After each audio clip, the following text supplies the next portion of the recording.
démarrage. Salut à vous, bande de petits tentacules. Bienvenue dans cette, dans cette émission conjointe avec l'ami JB / Isler d'Argol. Et puis voilà, où il va nous parler du dernier supplément DD5 sur lequel il a foutu la main.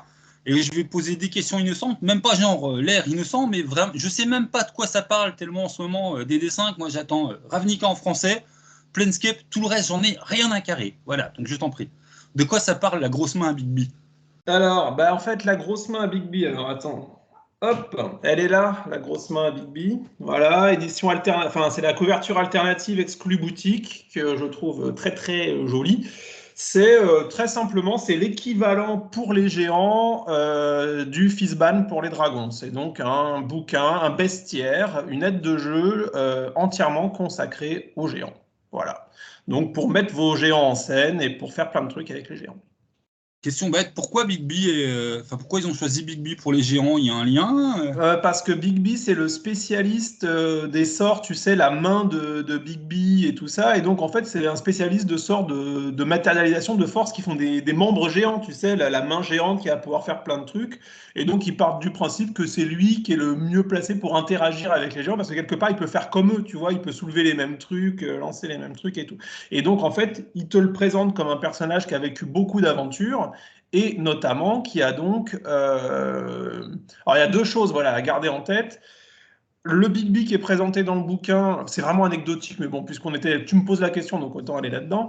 Le Big B qui est présenté dans le bouquin n'a plus du tout la même gueule que le Big B de l'époque d'ADD. Le Big B de l'époque d'ADD, c'était un petit mec, un petit magicien qui justement compensait le fait qu'il faisait 1m60 par avoir des sorts qui lui permettaient d'avoir une très grosse main qui faisait plein de trucs. Tu vois, c'était un personnage assez maléfique, c'était pas un magicien sympa. C'était un magicien de l'univers de Greyhawk, si mes souvenirs sont bons. Et donc là, ils ont décidé qu'en fait, le mec, en explorant les royaumes des géants, s'était fait trucider la gueule par un géant de glace, et que son pote Mordekainen, qui était juste à côté, en fait, il n'avait pas de sort de résurrection, donc il l'a chopé, il a chopé le cadavre, il l'a amené chez un druide, et le druide a lancé le seul sort de résurrection des druides, qui est réincarnation. Et donc, Big B a été réincarné en gnome. Et donc, c'est pour ça que dans le Big B 5e édition, le personnage de Big B, c'est un gnome. Donc, tu vois un petit bonhomme, machin, ce qui rend encore plus comique la disproportion entre le fait qu'il fasse 90 cm et ses sorts de grosses papates qui font plein de trucs. Voilà. Et donc, ce Big B-là, son nouveau binôme d'aventure, c'est une géante, et pas n'importe quelle géante, donc une demi-déesse, hein, donc une des filles du grand dieu créateur des géants, et eux deux, ils vivent plein d'aventures, et donc c'est ces deux personnages-là qui chroniquent le bouquin. Ok. Voilà. Tranquille, il a pécho la demi-géante divine, tranquille. Voilà, c'est ça. Je dirais rien de scabreux, je laisse nos auditeurs, voilà. Non, c'est pas notre genre, on mange pas de ce pain-là. Non. Et donc, qu'est-ce qu'il y a dedans? Ce qu'à dire les géants? Est-ce qu'on a... Ouais. Non, mais vas-y, termine ta question. Ouais, est-ce qu'on a vraiment un vrai truc croustillant qui vaut la peine et qui nous bouleverse l'univers comme il nous a fait le délire avec les dragons qui, quand ils sont vieux, ils commencent à avoir conscience de leur autre existence dans le multivers, qui était quand même, voilà, pour une fois. Intéressant. Souvent, je tacle la 5E, mais ça, c'était une putain de bonne idée. C'était, enfin voilà, un vrai plus, je trouve, sur cette édition au niveau du lore. Est-ce qu'on a quelque chose à cette hauteur qui est une porte ouverte à l'aventure et puis au délire Planescape, Speedjammer, ce que tu veux? Non. Alors non, en fait, non. Il y a des pistes, de réflexion dans le sens où ils essaient d'établir une continuité, toujours avec cette idée de monde primordial, le First World, qui aurait été créé par les dieux des dragons et qui aurait été éclaté, et dont en fait les différents fragments seraient les différents plans matériels. Tu vois, tu as cette idée-là. Et il y a l'idée que le dieu des géants, donc qui est pareil, qui est une entité primordiale, patati patata, lui considère que ses enfants, donc les dieux vraiment du panthéon géant et les géants, sont en gros les responsables de ces plans matériels. Donc il y a l'idée que c'est à eux de gérer, que ce sont les mieux outillés pour gérer les plans matériels, et que donc en gros, le destin des géants, finalement, c'est de régner en bon roi philosophe sur chacun des plans matériels, parce que c'est eux qui sont le mieux, finalement, câblés pour pouvoir gérer les plans matériels. Donc, toujours l'opposition avec les dragons, as toujours cette idée-là qui est constitutive hein, des donjons verts, en règle générale, c'est que les géants et les dragons sont des ennemis naturels parce qu'en fait, c'est deux crocodiles dans le même marigot. Hein, et donc, tu as vraiment l'idée que les géants sont les héritiers, voilà, les héritiers naturels des différents plans matériels dans le multivers DDesque. Mais une fois que tu as posé ça, bon, bah, tu as un peu tout dit et tu n'as pas grand-chose à exploiter dans ce sens-là. Alors, il te file un certain nombre de petites factions, de factions géantes. Ouais. L'air de rien, enfin, toi, en truc de base, ça te pose quand même l'ambiguïté que d'un côté, on a un potentiel gros super méchant avec, mais en fait, tous les géants veulent devenir les tyrans du monde, puis vous êtes gentils, les petits elfes, les petits humains, vous avez bien fermé vos gueules. Enfin voilà, vous êtes des sous-races sous-fiottes, et nous, on est choisis par les dieux pour être les boss. Et d'un côté, il y aurait presque, bah, on est des forces du bien, quoi. S'il y a un gros danger qui arrive, voilà, on est chargé par notre grand dieu primordial, qui est mieux que le tien, de régler le problème. Alors, eux, ils sont allés très clairement dans cette direction-là, dans la direction des gentils. C'est-à-dire que les trois factions de géants qu'on te présente, on présente en gros trois sociétés secrètes, enfin pas vraiment secrètes, mais bon, trois clans de géants, ils sont toujours sous un angle très positif. C'est-à-dire que tu as la faction de paladins géants, donc tu imagines des chevaliers en armure de 9 mètres de haut qui sont les protecteurs du plan matériel. Donc en gros, eux, leur trip, c'est là où ça se passe mal, ils débarquent. Donc tu imagines le chevalier géant sur le cheval à la même échelle qui débarque pour châtier le mal. Parce que voilà, ce sont les protecteurs des petites gens et tout ça. Tu as la faction des archéologues, un peu à la Indiana Jones, où en gros l'idée c'est d'aller récupérer les artefacts et les protéger pour pas qu'ils tombent dans de mauvaises mains. Et donc c'est eux qui sont susceptibles d'employer les PJ, tu vois, pour les envoyer en mission, pour essayer justement de protéger le savoir perdu, notamment de leurs anciens empires à eux, parce qu'il y a un truc qui est très important dans la mythologie des géants, c'est qu'ils ont régné, mais qu'ils ne règnent plus, puisque tu as quasiment dans tous les univers l'idée que l'empire géant s'est effondré. Et tu as aussi, évidemment, avec cette idée d'archéologue, l'idée que un nouvel empire géant arrivera à un moment ou à un autre, et au moment où ce nouvel empire va arriver, autant qu'ils aient tout le matos magique disponible pour faire un truc solide. Tu vois, et donc c'est aussi pour ça qu'ils récupèrent les artefacts dans des espèces de... Tu sais, c'est la fin d'Indiana Jones, où tu as l'espèce d'énorme garage avec les caisses en bois dans lesquelles tu devines qu'il y a l'équivalent de l'Arche d'Alliance, et il y a plein de trucs. Il y a ce Mais c'est pas de truc-là. la collectionnite pour rien, c'est de la collectionnite qui a un objectif. Voilà, de la même manière que les USA ne peuvent pas laisser l'Arche d'Alliance tomber dans les mains des nazis, les géants récupèrent tel ou tel artefact parce qu'il est hors de question qu'une force du mal s'en empare. C'est à eux de gérer ça, c'est à eux de régner, quoi. Et il y a une troisième faction. Alors, tout ce que je vous présente sur les factions, vous enflammez pas, hein, ça fait un paragraphe. Hein. C'est pas un truc de 3 pages où tu as plein de matos. C'est vraiment une esquisse qu'on te propose comme ça, démerde-toi. Hein. Et la troisième faction qui est liée vraiment à l'idée de l'arbre cosmique, tu sais, un peu à la façon des Vikings, tu sais, l'arbre qui... Un peu comique Drasil. ouais, voilà, après ça, comique Drasil. Et tu as l'idée que c'est au rôle des géants, donc tu as un côté un peu druidique, de planter une racine de l'Yggdrasil dans chaque plan matériel, de manière à pouvoir toujours essayer éventuellement de recréer l'unité. Et donc, c'est les protecteurs des plans de l'Yggdrasil dans chacun des plans matériels. Donc, tu as un truc un peu plus druidique. Donc, à chaque fois, tu as quelque chose de très positif dans la façon dont on présente les géants. Et les géants, vas-y. Alors, du coup, deux petites remarques, questions. Un, est-ce qu'au final, les géants vont être jouables? Non, mais.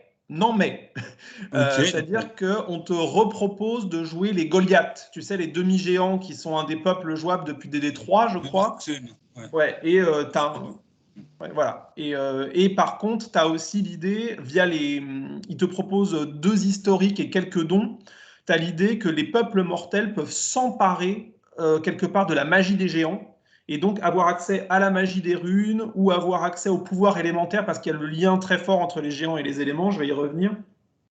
Et donc, tu as l'idée qu'en gros, l'influence des géants sur le monde dans lequel on vit, il est tellement énorme que les petits peuples peuvent s'emparer d'une partie de leur magie, ce qui était déjà traité dans un des archétypes du... Je vais y arriver, pas le Xanatar, l'autre, le Mort, deuxième... mort de Kaiser. Ouais, la sorcière, là, dont le nom va me revenir évidemment, où en gros, un des archétypes de guerrier, c'était chevalier unique, où en gros, tu pouvais t'approprier la magie des géants pour grandir en combat, avoir des effets élémentaires, qui était un archétype assez balèze pour les guerriers, et qui permettait de faire une variante intéressante sur l'idée du guerrier mage. Là, c'était vraiment le chevalier runique. Et donc, il continue là-dessus, sur l'idée que les petits peuples peuvent s'approprier en partie la puissance des géants. Et donc, pour revenir sur les méchants géants, ouais, vas-y. Deuxième question, Ray, je te laisse dérouler. Ouais, je trouve que là, ils ont quand même fait un gros raté de pas. Enfin, toi, les dragons, on a les dragons du bien, les dragons du mal. Là, j'ai vaguement espéré, waouh, une monofaction avec de l'ambiguïté. Et le délire impérialiste des géants, il n'y a pas un seul instant, ils se sont dit, eux, il y a un prisme de perception où c'est un peu des méchants. C'est des putains d'impérialistes cosmiques, quoi. Oui, mais clairement, mais après ça, faut pas oublier un truc, hein, c'est-à-dire que ça, je te fais une réponse sur l'ensemble des peuples géants, mais en fait, dans les peuples géants, il y en a qui sont cool, il y en a qui sont franchement pas cool. Les géants de feu, ce sont des tyrans, et c'est acté, c'est vraiment constitutif de leur caste. Eux considèrent qu'ils règnent par le feu et par l'acier, tu vois. Et en gros, ferme ta gueule. Alors qu'à l'inverse, tu auras des géants plus cool et plus tranquilles en fonction de leur, même pas forcément juste de leur peuple, mais de leur personnalité. Mais tu as largement la possibilité, rien qu'avec les peuples géants de base, de faire encore une fois, des rois philosophes ou des tyrans impérialistes. Tu as les deux options qui sont clairement ouvertes. Ok, bon, Non, non, mais il n'y a pas de souci. Mais effectivement, enfin, j'ai envie de dire, mécaniquement, ils se comportent comme des grands frères vis-à-vis de tous les autres peuples qui seraient des petits frères. À partir de là, tu en fais ce que tu veux, tu l'exploites comme tu le sens.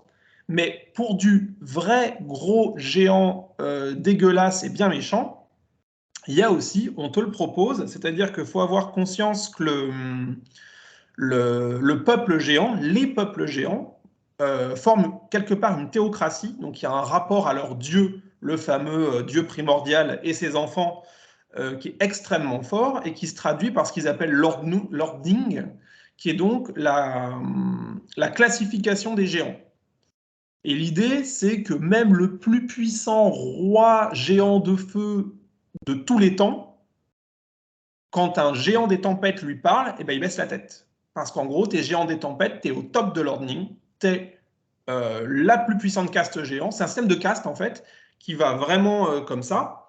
Et tu peux être le meilleur d'une basse caste, tu seras toujours rien à côté, même du plus petit d'une haute caste. Et il y a cette idée qui est très très forte, qui est très structurante, qui est complètement aliénante. Donc, tu as les géants qui arrivent ouais, à... ils ont trop envie, les géants, quoi. Waouh, bande de connards. Tu as envie. Mais voilà, mais ils sont traités comme ça, hein. Et donc, tu as les géants qui s'en accommodent, l'immense majorité, parce que c'est leur façon de fonctionner naturelle. C'est comme les nains avec le système de clans, ils fonctionnent comme ça, quoi. Et tu as les géants rebelles qui décident que. Voilà. Alors, malheureusement, c'est pas les gentils, hein. Tu as les géants rebelles qui décident que tout ça, c'est de la merde et que eux, ils veulent, par leur puissance personnelle, grimper dans l'échelle. Et donc, ils renient leur dieu, l'intégralité de leur panthéon, et vont commencer à les vénérer d'autres dieux et d'autres divinités, d'autres entités cosmiques. Et ça tombe très mal, généralement, puisque c'est soit des princes démons, soit des diables, soit donc un truc très DDesque, le fameux Elemental Evil, tu sais, le mal élémentaire, parce que comme ils sont très liés aux éléments, donc en gros, c'est des entités, des espèces semi-divines qui sont l'incarnation d'un élément, donc feu, eau, terre, air, et qui veulent en gros faire revenir le monde au chaos primordial et donc tout péter. Donc des entités apocalyptiques qui avaient déjà été mises en scène dans une des premières campagnes de la 5e édition. Euh, et, euh, et donc, les géants vont commencer à les suivre eux plutôt que de suivre leur dieu traditionnel. Et ça part salement en cacahuète parce que là, tu as vraiment le matos pour avoir ton géant ennemi, méchant, qui va être le gros boss de ta campagne. Donc, les géants méchants, c'est ceux qui refusent l'impérialisme et le système inique de caste. Alors, autant peut-être que le bouquin, il est bien dans ses propositions, mais toi, philosophiquement, ce qu'il y a derrière, déjà, il m'énerve, le Big Big, quoi. Ouais, mais non, non, mais tu peux avoir clairement cette lecture-là. Après, je te répondrai que dans DD, en règle générale, je trouve qu'il sous-estime effectivement l'impact politique du fait qu'il y ait des races qui aient une espérance de vie énorme. De fait, quand un géant, ça vit 300 ou 400 ans, que ça fait 9 mètres, bah, tu peux pas te dire que c'est juste ton voisin Michel, tu vois, il y a forcément quelque Ouais, chose c'est ça. Voilà. Ouais, les mecs, qui sont sur la montagne, ouais, ils veulent dominer le multiverse, mais ça fait 4000 ans, ils sont sur la montagne, ils nous foutent la paix. Donc, après, voilà, il y a du matos potentiellement, on va dire, justement politique là-dessus. Et tu vois, par exemple, dans Eberron, ce qui est un très bon exemple, oui, mais la façon dont ça a été géré, ça a été très simple. C'est-à-dire que les géants ont fait leur empire, ont commencé à vouloir tout dominer, et là, les dragons ont fait hop, hop, hop, hop, hop, ça va pas se passer comme ça, et ils ont rasé le continent. Voilà, c'est ça. C'est-à-dire que tous les dragons ont débarqué, ont rasé le continent, donc c'est le Xendrick, et donc il reste plus rien de l'empire géant. Et ça, c'est vraiment le truc le plus important à comprendre, c'est que les géants sont des has-been, littéralement. Leur empire s'est effondré. Et donc, ouais. Non, mais petite parenthèse Eberron, parce que voilà, tu l'as lancé, mais c'est aussi pour ça que ce setting est magique. C'est pas seulement sur le côté, ouais, il y a l'ambiance, les armures vivantes, et puis le côté un peu steampunk ou magique. C'est parce que géopolitiquement, Eberron est super bien construit. Enfin, toi, les dragons d'Eberron, c'est pas des branleurs de lézards qui dorment dans leur caverne, quoi. Je veux dire, ils sont les maîtres du monde et ils assument d'être des putains de maîtres du monde, quoi. Voilà, c'est en gros, ils ne connaissent que deux options, c'est soit tu les vois pas, soit ils rasent ton pays. Donc, effectivement, c'est bon. Bon. Et, mais donc voilà, et il y a cette idée de peuple des vestiges, c'est-à-dire que les mecs vivent dans leur gloire passée et tout ça. Donc oui, tu peux les voir comme des entités fondamentalement antipathiques, notamment certains peuples, mais il y en a d'autres qui se contentent effectivement de déambuler dans leur château dans les nuages en regardant en regardant en haut et en rêvant à ce qui a été autrefois leur territoire, mais qui finalement ne l'est plus, quoi. Ok. Oui, c'est ça, quoi. Le monde ne va pas exploser, on laisse les humains et les elfes faire ce qu'ils veulent et on s'en fout, quoi.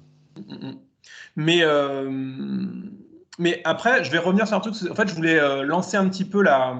Non, non, mais je voulais lancer un peu la critique là-dessus, mais comme tu m'as commencé à me poser des questions, je suis parti un peu plus loin que ce que je voulais. Il faut vraiment se souvenir que les géants dans Donjons et Dragons, c'est pas un hasard si ce bouquin, c'est le deuxième juste après les dragons. Les géants sont toujours extrêmement importants dans Donjons et Dragons. Il faut se souvenir que en 78, le premier module publié par TSR, c'est le premier de la série des G, avec un G comme géant. Donc tu avais G1, G2 et G3, où les PJ allaient affronter, enfin allaient looter un donjon qui était à chaque fois la forteresse d'un peuple géant. Donc tu commençais par le géant des collines, donc le chef de guerre géant des collines, tu allais lui péter la gueule dans son fortin. Ensuite, tu avais le géant de glace, donc pareil, tu allais lui péter la gueule dans son château de glace, et tu finissais par le géant des flammes, et dans sa forge souterraine, son palais machin, tu allais lui péter la gueule pour récupérer du matos.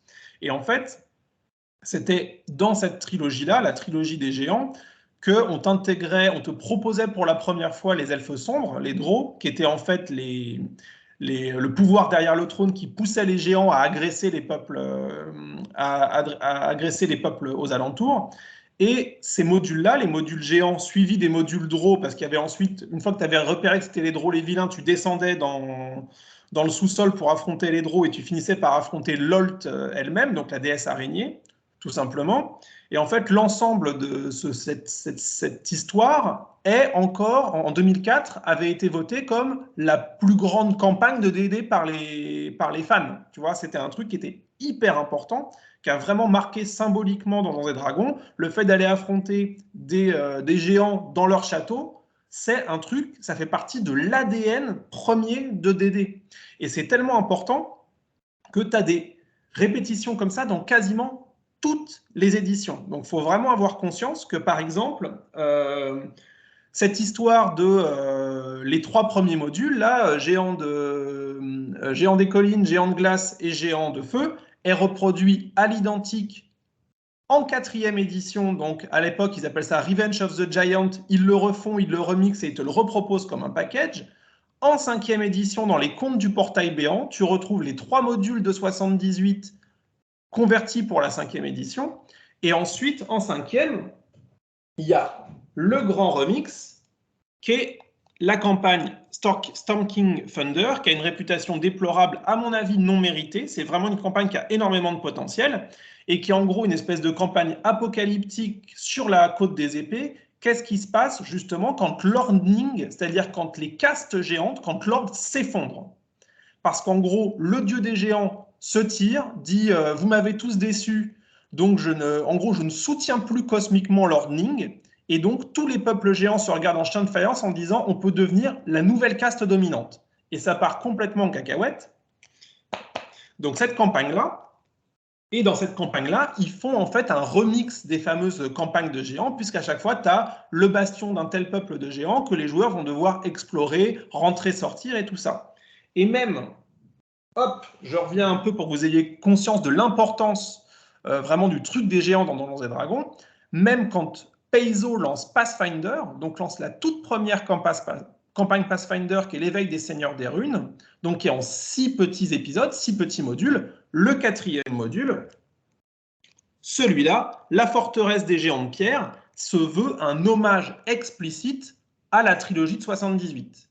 Et le premier truc qu'ils font quand ils créent leur Varisi, chez Paizo pour Pathfinder, c'est d'expliquer comment leur l'ordning ne fonctionne pas comme ça chez eux et comment les seigneurs des runes ont cassé l'ordning. Donc c'est vraiment un truc qui est hyper important dans la cosmologie des déesses et c'est pas un hasard donc si ce bestiaire arrive juste après les dragons parce qu'en fait dans un monde de DD, tu as besoin de savoir comment fonctionnent les dragons et comment fonctionnent les géants parce que c'est souvent extrêmement important. Dans les royaumes oubliés, il y a eu un empire géant qui a fait des trucs absolument gigantesques, littéralement, qui a dominé le monde. Et il y a eu la grande guerre cosmique avec les dragons, ça a tout fait péter. Et donc, quand tu joues dans les royaumes oubliés, tu joues sur les ruines de l'empire géant. Et les géants qui ont envie de reconstruire, ils veulent reconstruire cet empire-là. Et ça, c'est une thématique qui est très importante dans le Big B et dans la cosmologie des déesses en règle générale. Bon, bah, du coup, Storm machin, tu me le gardes sous le coude, tu viendras le présenter. Hein. Ouais, Storm King Thunder. Bon, je peux le faire vite fait parce que finalement le. Oh, on va pas tout mélanger, on va perdre les gens. Ça te donnera l'occasion de revenir, t'inquiète. De toute façon, elle n'a pas été traduite en français, hein, donc voilà. Inch'Allah un jour, quand ils auront enfin bossé pour Ravnica, Dieu, au travail. J'y crois plus. Je pense qu'ils rattraperont pas leur retard. Ils vont contenter de traduire un ou deux trucs qui sortent maintenant. Et je pense qu'ils rattraperont pas leur retard. Et Ravnica, c'est mort. La citadelle, machin, avec des scénars très bof, et puis nous laisse Ravnica de côté. Putain, ça m'énerve. Bon, on va arrêter de dévier, on est sur Big B, mais ça m'énerve. Tiens, il y avait un truc bien. Ah, bah, on va pas le faire, on va vous faire voilà, on va faire les trucs qui se vendent. Putain, ça m'énerve. Pardon. Je dis Big B, je ferme ma gueule et je vais vapote, retrouver le zen intérieur. C'est ça. Est-ce que tu as des questions ou est-ce que je continue un peu sur le Big B? Ah non, mais déroule, parce que je sais que tu as préparé le truc, puis je te casse tout en partant dans tous les sens. Non, mais c'est intéressant parce que justement, ça m'oblige à pas dérouler. Justement, ça fait une interaction un peu plus sympa. Mais moi, la cosmogonie, ça m'intéressait. Et puis, au niveau de la cosmogonie, je trouve que c'est dommage, quelque part, qu'on puisse pas jouer les géants, introduire des tels défenseurs du bien, sans les rendre jouables, ne serait-ce qu'avec un pauvre truc, artefact répandu chez les géants, boum, réduction de taille, on passe pour des humains, on fait des aventures comme des humains. Enfin, toi, tu aurais l'occasion de dire pourquoi mes héros ils vont courir après tel et tel grand mal, parce qu'en fait, cosmiquement, c'est des protecteurs de la réalité. Enfin, c'est servi sur un plateau, quoi. Les mecs, c'est les paladins multiversels. Enfin, tu avais une super excuse pour en plus, quelque part, tu avais aussi le côté, on joue des héros avec un grand H. Parce que, ouais, bonjour, je joue un géant de 150 ans dont ma lignée, ça fait 4000 ans qu'on protège tel univers. C'est quand même un peu plus la classe que joue Jean-Michel quand on avait marre des cochons à la ferme, quoi, si tu veux. Oui, c'est vrai. C'est vrai. Bon, après, ça, je pense que c'est quelque chose que le meneur de jeu peut assez facilement bricoler à partir du moment où il est face à des joueurs qui sont de bonne volonté aussi, quoi.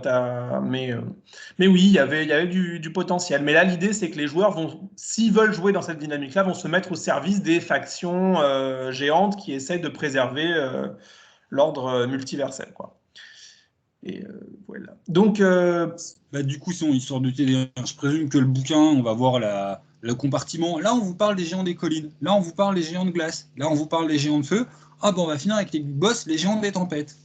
Alors, pas tout à fait, notamment parce que, en fait, il ne faut jamais oublier maintenant, même s'il a été retiré du commerce en 5e édition, c'est que les géants ont déjà été traités dans le Volos, dans la première édition du Volos. Donc, en fait, il y avait, encore une fois, c'est toujours pour dire à quel point les géants sont importants. En fait, c'est le deuxième traitement des géants pour la 5e édition, quoi.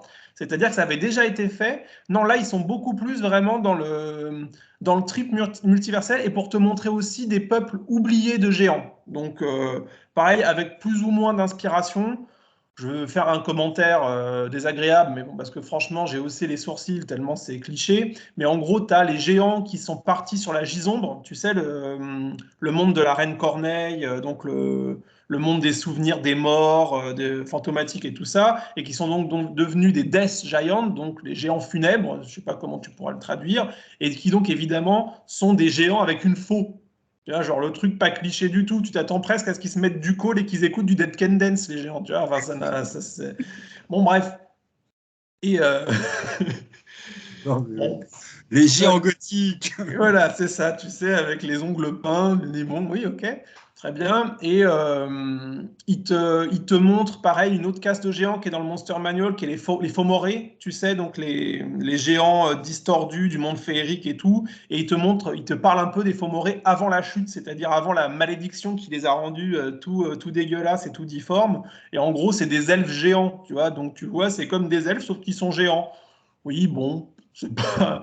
Tu vois, ça me fait pas rêver non plus, tu vois. Mais bon, bref.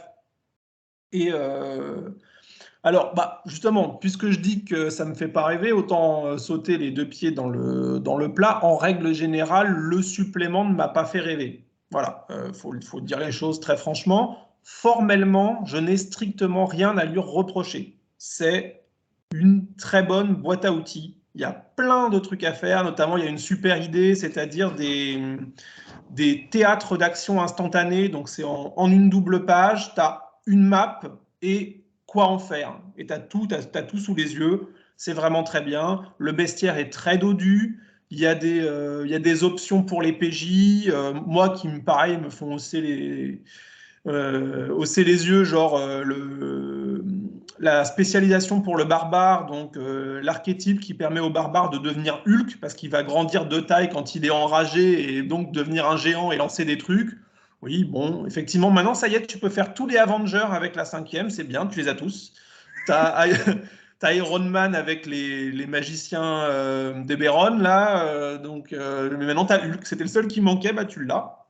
Donc voilà, quand il s'enrage, il devient gros et costaud, il lance des trucs, c'est super.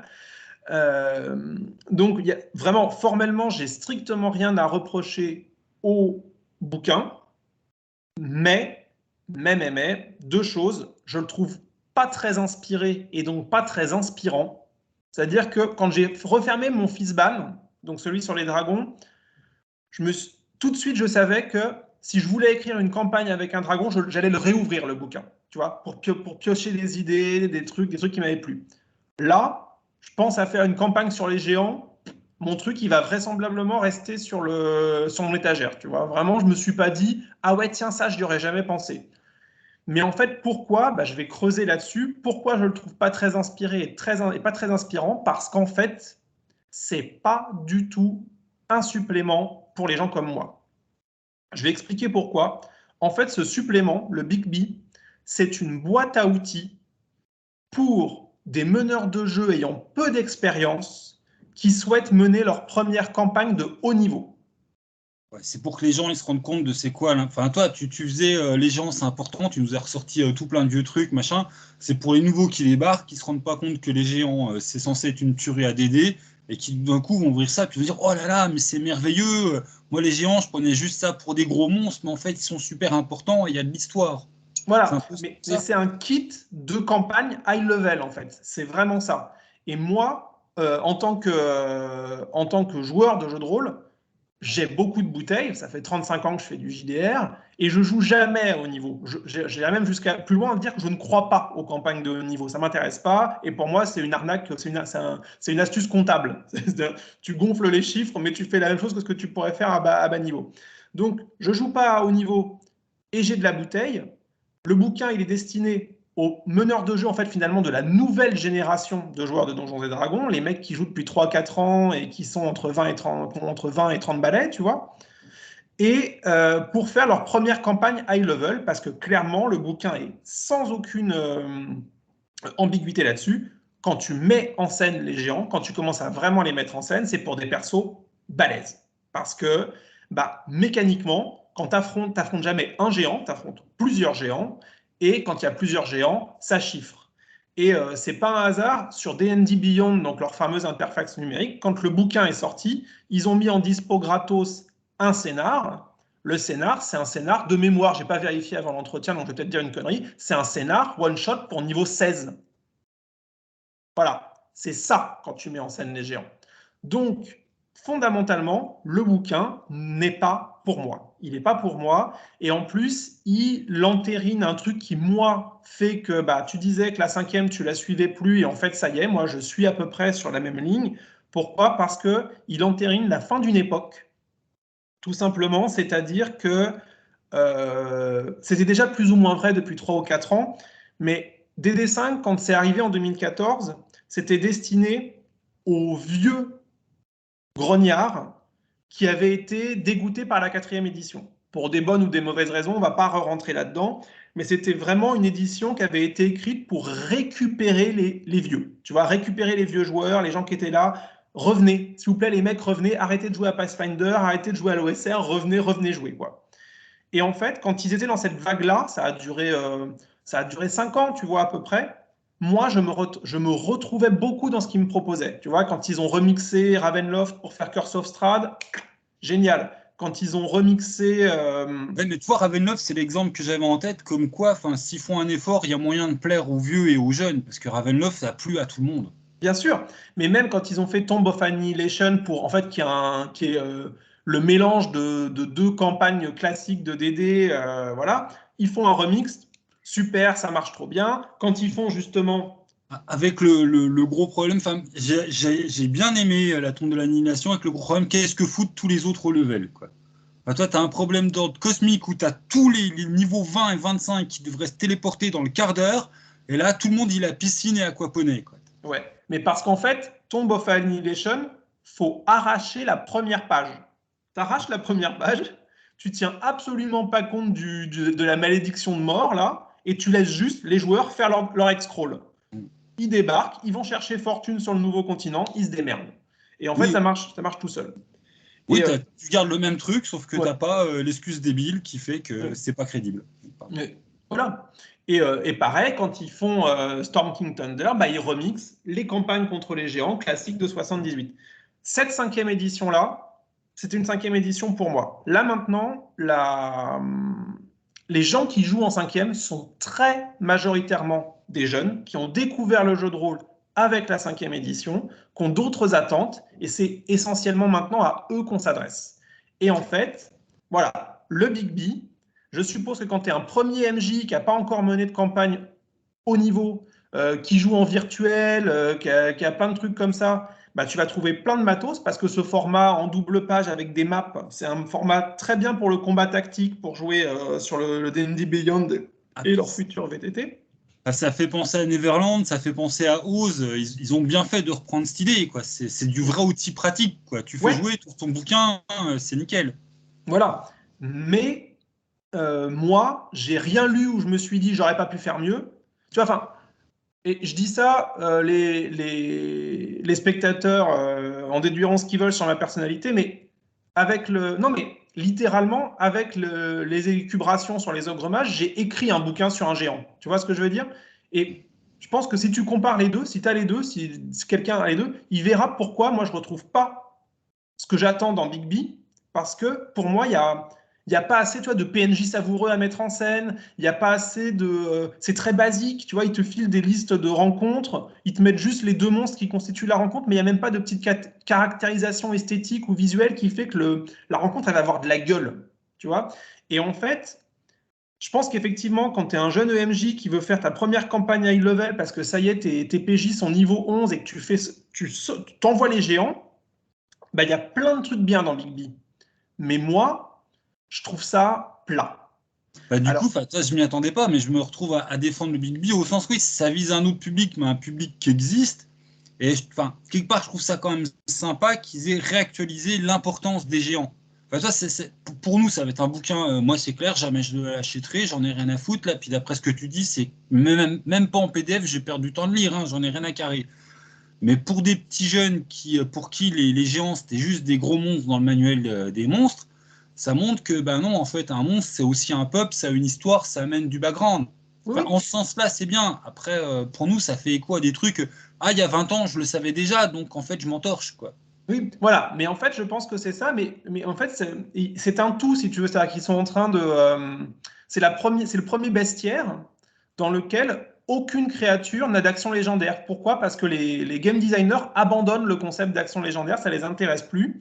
Et donc, ils partent sur d'autres concepts, certains issus du jeu vidéo, avec l'idée des étapes dans le combat où tu vas en fait détruire un objet magique d'un géant, tu vois, une espèce de rune ou un truc, et que si tu arrives à le détruire, il va perdre des capacités. Tu sais, comme dans un God of War où tu vas péter un truc et une attaque spéciale ne pourra plus être lancée par le boss, tu vois.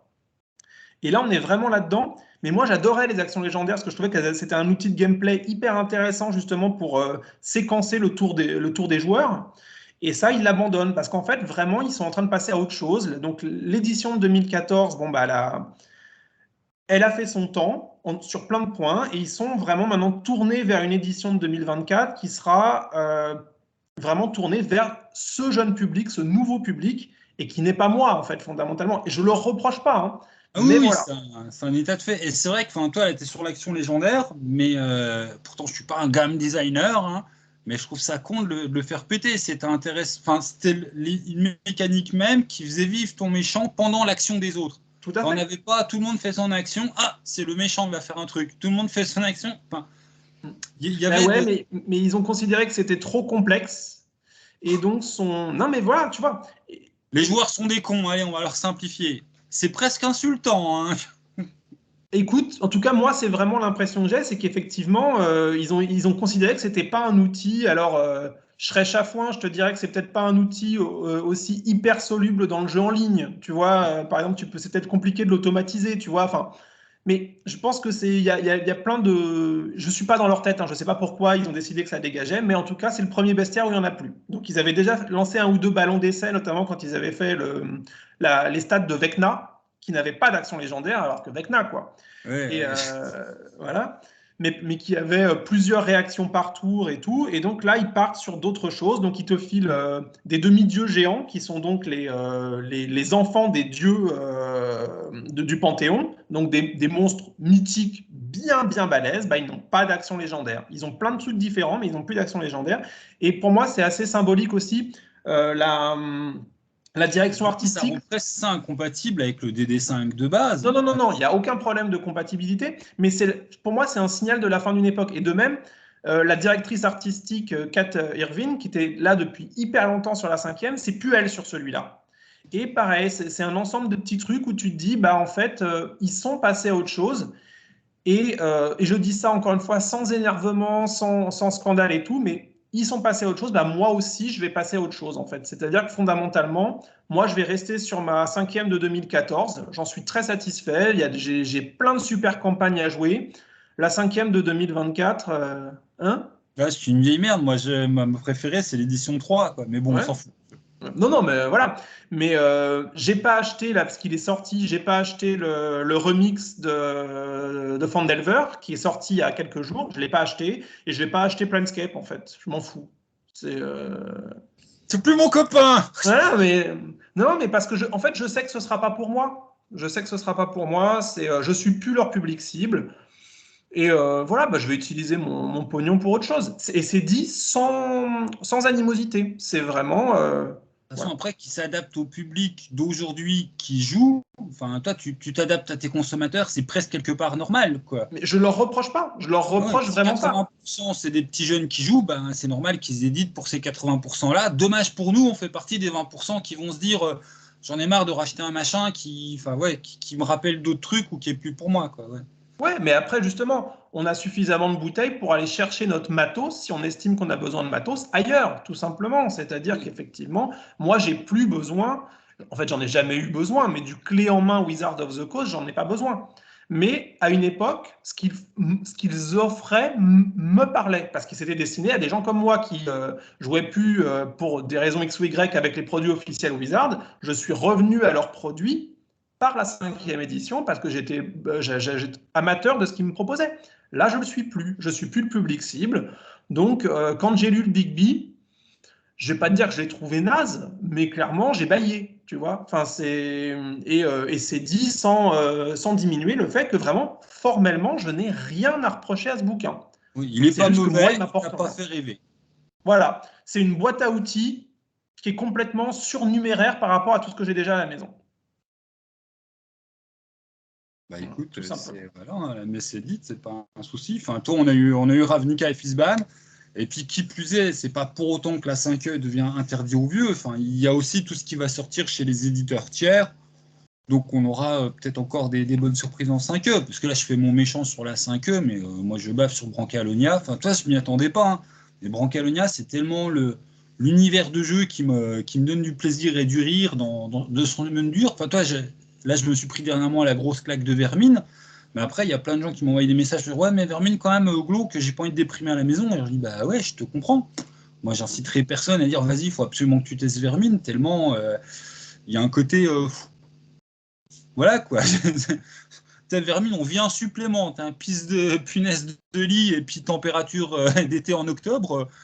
On est dans un supplément Vermine. Si t'as pas envie en plus de jouer à Vermine, je te comprends. Quoi. Va jouer à Rigolon autour de la table parce que c'est ce que m'amène Branca, qui est pourtant franchement de la 5E. Quoi. Donc voilà, c'est juste pour dire que je suis pas anti 5. C'est pour dire de la merde en fait. Voilà, Non, mais t'as raison. Mais après, t'as raison. Mais encore une fois, je suis pas en train de, comment dire, je voudrais pas, enfin, je suis pas en train de cracher sur Wizard. Fondamentalement, encore une fois, quelque part, je m'en fous. J'ai des ressources pour donjonner pour 4 vies, si tu veux. Donc, quelque part, je m'en tape. C'est juste que tu as toujours ce petit truc de te dire, quand tu as aimé une édition, et j'ai aimé la 5e édition, de te dire, bah en fait, c'est plus pour moi. Ça y est, tu vois, ça y est, c'est fini. Et je pense que enfin, même des vieux grognards aimeront peut-être plus le Big B que moi. Mais après, voilà, moi, j'ai un parcours rôliste un peu particulier qui fait qu'effectivement, j'ai été à une époque très dans les débuts de Pathfinder, ce qui fait que moi j'avais une vraie alternative par rapport à la façon dont on traitait les géants. Parce que moi, l'ordning de DD m'a toujours fait chier. J'ai toujours trouvé ça très facile. Le côté plus ils sont grands, plus ils sont hauts dans la hiérarchie, ça fait très blob bleu, blob vert, blob rouge, tu sais. J'ai toujours trouvé ça un peu nul. Et le chapitre sur les géants dans le Volos, c'était le moins bon chapitre du bouquin. Et là, bah, le Big B, ça se confirme. En fait, quelque part, je trouve que les game designers de DD ne savent pas traiter leurs géants. Ils n'ont jamais réussi à les rendre vraiment cool, quoi. Et là, ce qu'ils font, bah, c'est pas assez cool pour moi. Vraiment, ça me fait pas triper, quoi.